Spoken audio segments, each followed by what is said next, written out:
बाक्सायाव सिनाय मोनै बेरामजों गोग्लैनानै सासे आबादारिनि फार्मनि अमाया थैजोबदों। बाक्सा जिल्लानि बरबरी थानानि सिङाव थानाय बिष्णुपुर गामिनि तरुण बर'नि फार्मआव सिनाय मोनै बेरामा साग्लोबनायनि जाहोनाव फार्मआव थानाय गासैबो अमाया थैजोबदों। आबादारि तरुण बर'आ थांनाय गोबां बोसोरनिफ्रायनो गावनि नखरखौ सालायनो थाखाय गोथां मैगं थाइगंनि आबाद मावबोबाय थादोंमोन आरो बिथाङा गोदान आबाद महरै अमा फिसिनायखौ सायख'नानै फोरोंथाय लानानै 2020 मायथाइनिफ्रायनो फालांगि महरै मावनो लाजेनदोंमोन। नाथाय दुखु गोनां बाथ्रा, सोलिफु आगस्ट दानाव हरखाब सिनाय मोनै बेरामा फार्मआव साग्लोबनानै फिसा गेदेर गासै 70 था अमाया थैजोबनायखौ बिथाङा फोरमायो। बेरामाव गोग्लैनाय जुनारफोरखौ सिगां समाव फाहामथायनि राहा महरै फार्मासिनिफ्राय मुलिफोरखौ लाबोनानै जाहोनाय जादोंमोनब्लाबो जेबो फोरमान मोनैखौ बिथाङा फोरमायो। लोगोसे बिथाङा सन्देह खालामनाय बायदिब्ला गामि नसुंसेरनि नखरफोरा गुबुन हाथाइनिफ्राय बेरामि अमा बेदरफोरखौ बायनानै जाफैनायनि जाहोनावनो बेबायदि थासारिया सोमजिदों होननानैबो फोरमायो। मख'जाथावदि बिथाङा फार्मनि अमाया थैजोबनायाव गासै खमैबो 6 लाखसो रां खहा जानायखौ मोनथिहोयो।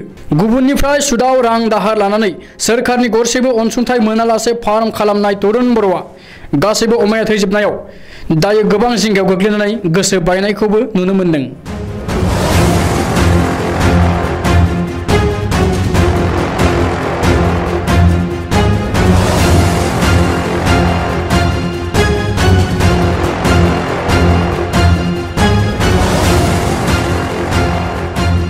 आंनि मुङा मुस्रि तरुण बर', गामिया बिष्णुपुर, रिभिनिउआव जोंना बिष्णुपुरानो गोलैयो। आङो 2020निफ्रायनो अमा फार्मखौ खुलिदोंमोन मोनसे ट्रेनिं लानानै। ओमफ्राय बिनि उनाव ट्रेनिं लाना खुलिनायनि उनाव आङो अमाखौ 20ता दंमोन गोदोरा, आरो फिसाया 50ता दङमोन। मा मोनसे कारननि जाहोननि थाखाय अमाया थैखो आङो हमनो हायाखै बेमारफोरखौ। आं मोनसे फार्मासियाव थांनानै मुलिफोरखौ लाना फैदोंमोन, खिन्थु कुनु मुलिया खाथियाखै। बिनि थाखायनो आं दा अमानि बेमारखौ जेबो हमनो हायासै। आङो 2020निफ्राय जागायदोंमोन। बिदोंखायोमोन मासे मानैया। आं 2020निफ्राय अमा फार्मखौ जागायदोंमोन आङो। आं अमा फार्मनि थाखाय ट्रेनिंखौ लादोंमोन आङो। 10 दिन ट्रेनिं लादोंमोन सासे मेडिकेलनि माबानि भेटेनारि सार, बिथांनि मुंखौ आं मिथिया। नामा तालुकदार होनना बुङो उपाधिखौ, तालुकदार सारदो लादोंमोन बरिमाखानि। गिबियाव आङो बे अमा फार्मखौ बानायनायाव गिबियाव आङो 10,000 रां लानानै स्टार्टिं खालामदोंमोन। बिनि उनाव आङो 10,000नि उनाव गुबुननिफ्राय लाथ'नानै आरो बारायबावनो साननायसै।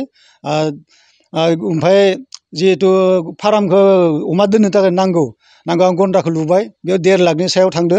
आरो अमा दाना जितु बायनाय, बे दाना बायनायाव 2 लाख थांदों आंनिया।